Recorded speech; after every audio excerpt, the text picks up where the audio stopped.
इस कथा को सुनने से पहले आप सब अपनी आंखें बंद कर लीजिए, गहरी सांस लीजिए और महसूस कीजिए आप भी ब्रजवासियों की उस भीड़ में शामिल हैं जहां नंद बाबा और यशोदा मैया 100 वर्षों बाद अपने लाल श्री कृष्ण से मिलने जा रहे हैं।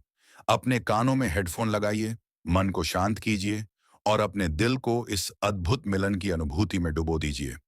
जैसे ही कथा शुरू होगी, आपको लगेगा कि आप भी उसी दिव्य क्षण का हिस्सा हैं। आप भी वृंदावन की गलियों में हैं। आपके सामने वही भीड़ है, चारों ओर राधे राधे की गूंज है और आपके नेत्रों के सामने स्वयं बांके बिहारी खड़े हैं। अब इस कथा को पूरी श्रद्धा और प्रेम के साथ सुनिए, क्योंकि यह केवल कथा नहीं बल्कि आत्मा को भिगो देने वाला अनुभव है। सब ब्रजवासी पहुंचे और कुरुक्षेत्र में जाकर के जैसे ही देखा, महाराज बड़े बड़े महल खड़े हैं, बड़ी बड़ी अटारियां, ऐसे तो शिविर लगे थे कि महल जैसे शिविर दिख रहे थे और सब जगह भीड़ लगी है। केवल किसकी? बोले द्वारिकाधीश पधारे, उनके दर्शन की भीड़ लगी। यशोदा मैया नंद बाबा एक दूसरे के हाथ पकड़ करके और छड़ी हाथ में लेकर के घूमते हुए जा रहे हैं। यशोदा मैया बोली, आपने मोसो कही कि वहां तो लाला आवेगो, लाला मिलेगो, यहाँ तो कोई सुधई नहीं पड़ रही, लाला कहाँ है? बोले आप चिंता क्यों कर रही हो, अभी मिलेंगे ना लाला से, अभी पूछूं कहाँ है ठाकुर जी। अब तो नंद बाबा भोरे भारे ब्रजवासी वहां जाकर के लोगन से कहे, भैया कन्हैया कहाँ है? द्वारिका के लोग बोले, कौन कन्हैया? अरे कन्हैया श्री कृष्ण। अरे अरे भैया ऐसे कन्हैया कन्हैया क्यों बोल रहे हो? जगत प्रतिपालक, राजा धीराज, देवकी नंदन, वसुदेव नंदन, ब्रज उर चंदन श्री कृष्णचंद्र जी महाराज, सम्मान से नाम लीजिए उनका, राजा धीराज हैं। नंद बाबा कहने लगे, हाँ भैया अब इतना लंबा तो याद होएगा ना हमें, तो कृष्ण ही श्री कृष्ण का है, द्वारिकाधीश श्री कृष्ण का। बोले सामने वो जो पूरी लंबी कतार खड़ी है ना दर्शनार्थियों की, वो सब उन्हीं के दर्शन करने जा रहे हैं। सूर्य ग्रहण का समय है, पूरे विश्व भर के भारतवर्ष के ऋषिगण आए हैं। ठाकुर जी का तुलसी अर्चन चल रहा है, ठाकुर जी का सहस्त्रार्चन चल रहा है, भीतर भगवान के पुष्पार्चन चल रहे हैं। यशोदा मैया नंद बाबा तुलसी अर्चन, पुष्पार्चन, सहस्त्रार्चन समझ ही नहीं पा रहे, ये होवे का है भैया? बोले अच्छा। भीड़ लगी है चारों तरफ ठाकुर जी के दर्शन की, और वही भीड़ में श्री नंद यशोदा पहुंचे। द्वारपालन से जाके कहे, भैया कन्हैया यहीं भीतर ही बैठो है? बोले श्री कृष्ण कन्हैया? बोले जी जी हाँ, द्वारिकाधीश जी यहीं विराजमान, हमें वहां को दर्शन करने में मिल सके। द्वारपाल ने पूछी, आपको परिचय? बोले भैया हम ब्रज से पधारे हैं, हम नंद बाबा हैं जी, यशोदा मैया है। 11 वर्ष 56 दिन ठाकुर जी हमारे पास ही रहे ब्रज में, बहुत दिन है गए, 100 वर्ष है गए, तो आज उनके दर्शन करवे। जैसे सुने नंद यशोदा, द्वारपाल के नेत्र सजल हो गए, दंडवत हो गए चरणों में। बोले भगवान आप श्री नंद बाबा हैं, आप श्री यशोदा मैया हैं? बोले जी। बोले भगवान मैं आपको कहा बताऊं, वर्णन को विषय नहीं है, लेकिन हमारी द्वारिका में ठाकुर जी भले ही वसुदेव जी के पुत्र हैं, भले ही यशोदा मैया के, भले ही देवकी मैया के पुत्र हैं, पर आज भी हमारी द्वारिका में जन्माष्टमी में पूरा द्वारिका गावे, नंद घर आनंद भयो जय कन्हैया, यशोदा के लाला भयो जय कन्हैया। अरे कहाँ तक कहें, स्वयं देवकी वसुदेव भी यही कीर्तन को गावे कि नंद घर आनंद भयो। आज नंद बाबा के दर्शन है, चरण पकड़ लिए, चरण में की धूल अपने माथे से लगाने लगे।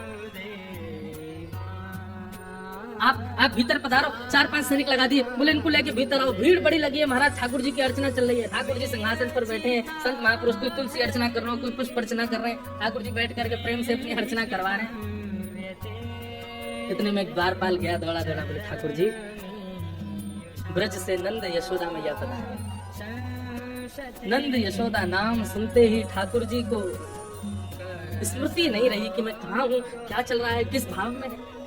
ठाकुर जी के तुरंत नेत्र खुले। बोले कहा कहते हैं ना भैया कौन पधारे? बोले नंद यशोदा मैया आए, सामने आ रहे हैं, देखो। जैसे ही सिंहासन पर बैठे हुए ठाकुर जी ने यशोदा मैया को देखो, ठाकुर जी कूदे नहीं, इतने देहाभिमान शून्य हो गए, देह की सुध नहीं हुई कि ठाकुर जी वही मानो जैसे मूर्छा अवस्था में गिर पड़े, संभाला सैनिकों ने जाकर। बोले मुझको लेके चल, मेरी यशोदा मैया आ रही है, जल्दी लेके चल, विलंब मत करे। ठाकुर जी को लेकर के आए। यशोदा मैया की नेत्रों की ज्योति अभी उतनी है नहीं, रो रो करके कृष्ण के स्मरण में यशोदा मैया के नेत्रों की ज्योति चली गई। ठाकुर जी गए जाकर के अपने सबसे प्रथम तो मुकुट को यशोदा मैया के चरणों में पधराया और जैसे ही यशोदा मैया के मधुर चरणार बिंदों को अपने हृदय से लगाए, ठाकुर जी छोड़े नहीं।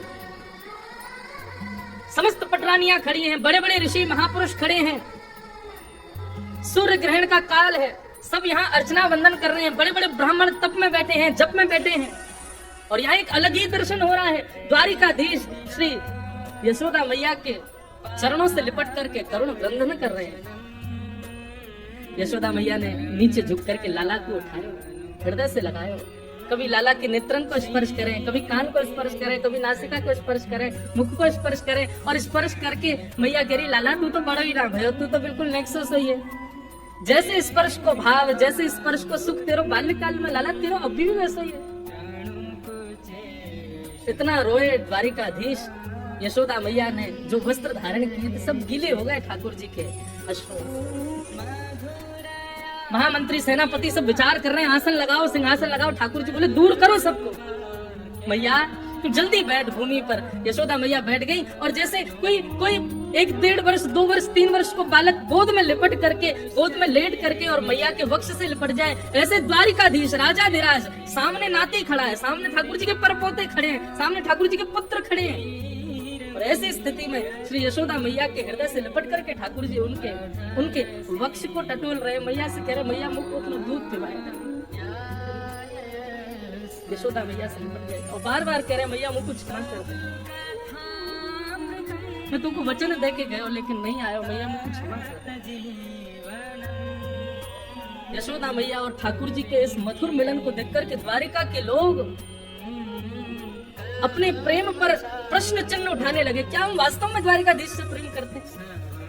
ये कैसा प्रेम इन ब्रजवासियों का? नंद बाबा यशोदा ठाकुर जी के चरणों का स्पर्श कर रहे हैं, केश में हाथ घुमा रहे हैं। यशोदा मैया वक्ष से लगा करके लाल जी को खूब दुलार कर रही है। ठाकुर जी भूल गए कि पुत्र पौत्र सब खड़े हैं मेरे, नन्हे से बालक के भांति यशोदा मैया के अंग से लग गए। और पूरे सूर्य ग्रहण के समय में यही अनुष्ठान चला, प्रेम का अनुष्ठान, ब्रज द्वारिका मिलन के प्रेम का अनुष्ठान। सब द्वारिकावासी ब्रजवासियों को खोज रहे हैं, कहाँ है ब्रजवासी? और सब ब्रजवासियों को खोज खोज करके अपने हृदय से लगा रहे हैं। बोले आप भी ब्रज से? बोले हाँ हम ब्रज से। जो ब्रज को दिख जाए द्वारिका के लोग दौड़ करके जामे उनको हृदय से लगा में। सब ब्रज द्वारिका मिलन महोत्सव है।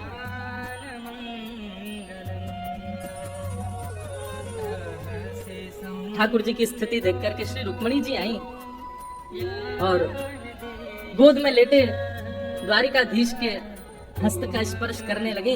यशोदा मैया को जैसे दिखी, मैया बोली लाला जी लक्ष्मी सी दिख रही है, या के देखियो केशन में कछु चमक रहा है, या के गले में ऐसा सुंदर नवलखा को हार लग रहा है, भैया ये लक्ष्मी सी दिख रही है, लाला जी कौन है?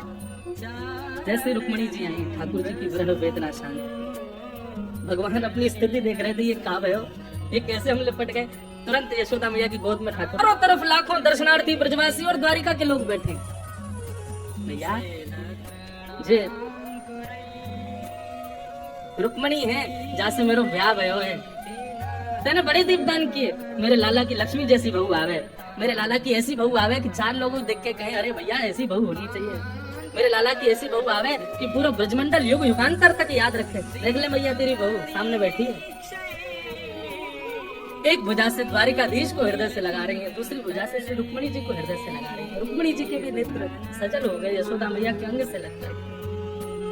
खूब स्नेह किया, अष्ट पटरानियों को अपने हृदय से लगा करके यशोदा मैया ने जो उनके पास था, कड़ूला, कंगन, हाथ, बोले अब तो पहले तो लाला कोई मुख दिखाई भाई ना, आज ये हरी है, आज ये अनुष्ठान चला था सूर्य ग्रहण पर कुरुक्षेत्र में, प्रेम का अनुष्ठान। यशोदा मैया कोई को अपनी बाजे उतार के पहना रही हैं, कोई को अपने हाथन की अंगूठी दे रही हैं, कोई को अपने गले को हार उतार के देते हैं, कोई को अपने कानन को कुंडल दे रही हैं। सब मना करें, बोले मैया आपको, बोले नहीं ये मेरे मुख दिखाइए, तुम मेरी बहू है, मेरे लाला की बहू है, क्यों नहीं दूंगी, ये सब तुम्हारा ही तो है, तुम्हारे काजी तो मेरे पास है। देवे को अवसर ना मिलो, आज मिलो तो पीछे क्यों रहो। ये था बंधु ब्रज द्वारिका मिलन।